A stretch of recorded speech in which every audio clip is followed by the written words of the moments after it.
Well, hello once again. It's been a couple of weeks. I didn't really know how long it would be. I'm thankful that it was only a couple of weeks since the last time I put up a video. The last video I said that the wife's health had taken a severe downturn, and it really did. So for those interested, I'll give you a quick down and dirty what happened. I got up in the morning. She was laying on the sofa, and she had thrown up during the middle of the night and aspirated some of that liquid down her throat. Her eyes were rolled back in her head. She was barely breathing, and I went, "Oh, you got to be kidding me!" So I called 911. I got her up. Got her mouth cleaned out best I could. But she was just kind of, like flopping around, totally gone. Her eyes. I don't like eyes when they roll back way back far. The ambulance arrived, and they found that her blood pressure was down to 57.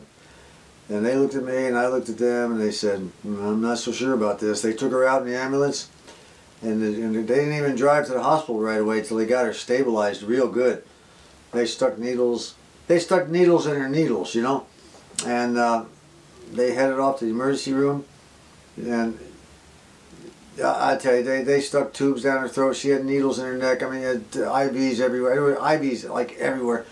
And she spent 7 days in, well, I keep referring to it as intensive care, but it's actually CCU, critical care unit, I guess. So the family came in. We thought it was it. It's all over with, you know. And she was really gasping for breath every 5 seconds. We were looking. They had monitors. I mean, it was a surreal sight, really, with all this stuff flashing and beeping and digital and IVs, and she had 11 bags of stuff hanging on things going into her. 11 bags. She swelled up like a balloon because of all that liquid. It was not a good sight, I got to tell you. Well, after the 7th day, she came around a little bit, and she had been opening her eyes from time to time, and then, you know, you ask her a question, she could kind of like look at you like, yeah, I get. You could tell she was paying attention, but there just wasn't a whole lot of response there. But they had a ventilator down her throat. It was just, oh gosh, it's terrible. And she said, "I want to go home" on the 7th day. First words she spoke. They had taken the ventilator out of her, and they were watching her breathing and all that, her blood pressure and everything. She said, "I want to go home." Presumably she wanted to go home to die, and I said, "I can take care of that." The next day, this was about 6 o'clock at night when she said that. 2 o'clock the next afternoon, we had her in the house, and all the necessary medical equipment to support her and take care of her and everything was all in place. And one of those beds, you know, to go up and down. I mean, extra breathing, they call it BPAP machine. There was just one, but all the IVs were out of her, but she was still puffed up. So anyway, that day came and went. I mean, she kept telling me, "I'm not going to make it till noon. I'll be dead by noon." I said, "Well, no, you're not. You're not going to die by noon, because I'm not going to let you die by noon, period. No more negative vibes." So then she kind of fell out of it again. You know, she was gone. And the next day came and went, and she showed a little bit of improvement. The next day came and went. She showed a little more improvement. And this continued on. We started feeding her a little bit of broth, a little bit of liquid. And the hospice people who had set up all of this, amazing people, hospice people, amazing, can do, make it happen right now people. I'll tell you, I cannot say enough about hospice nurses and hospice directors and all the people involved in that. You call them up, I don't care if it's 3 o'clock in the morning. They're right at the house. I mean, they'll send a nurse down. They sent a nurse down one night. I didn't think things were going too well. They sent her down 45 miles away. She was the on-call nurse. She drove in 45 miles at 2 o'clock in the morning to take care of the problem we were having at the time. I just cannot say, you know, my heart goes out to those poor hospice people. They work so hard, and I don't think they get very much credit, period. They deserve all the credit they can get.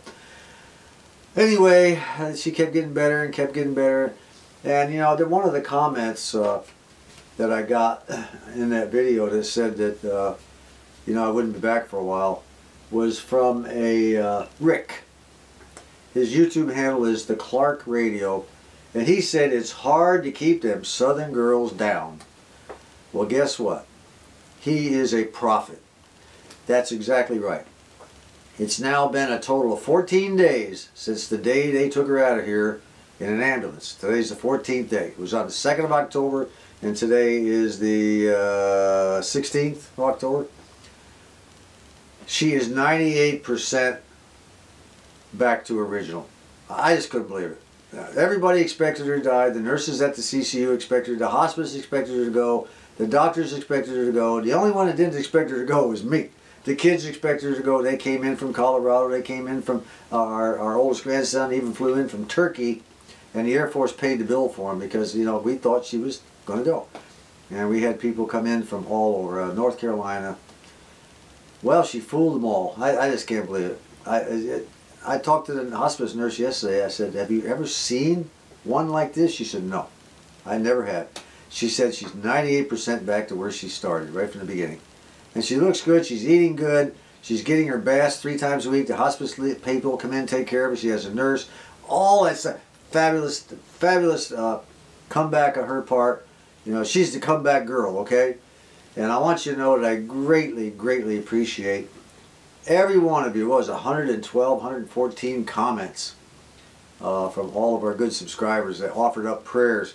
And when I put that last video there, and the wifey said she wants to thank you all, and she said don't stop to pray. She, you know, who's to say what enabled her to make that comeback? Who's to say? I've seen people in better condition didn't last but a day or two, but she has really come back strong. So and you know, I want to say a thank you to one of our subscribers. I didn't even know this was a subscriber. This person was just, they may not be a subscriber, they may have just stumbled across it. But Rosie O'Kelly.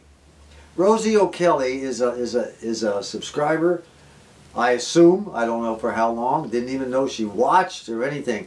And she also said, you know, wished us the best of luck and kisses for both of us, and I appreciate that. Thank you very much. So to all of you who left the prayers, keep them coming. I appreciate it. You can bet Wifey appreciates it. And she's on the mend. I think we'll have her walking around here the next week. I hope. On another note that's associated with this, great grandma, I was unable to take care of both Wifey and great grandma. I just couldn't do it. There's too much going on. And you know, if my health deteriorated, what was going to happen to them? I don't know.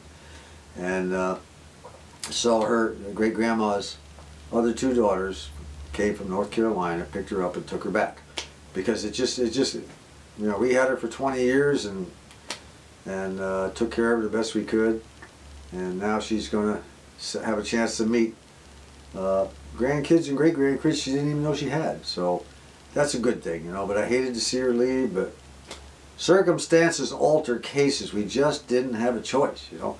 I can't do it all. I just can't do it all. And I'm not a young guy, you know. I could get sick tomorrow just like that.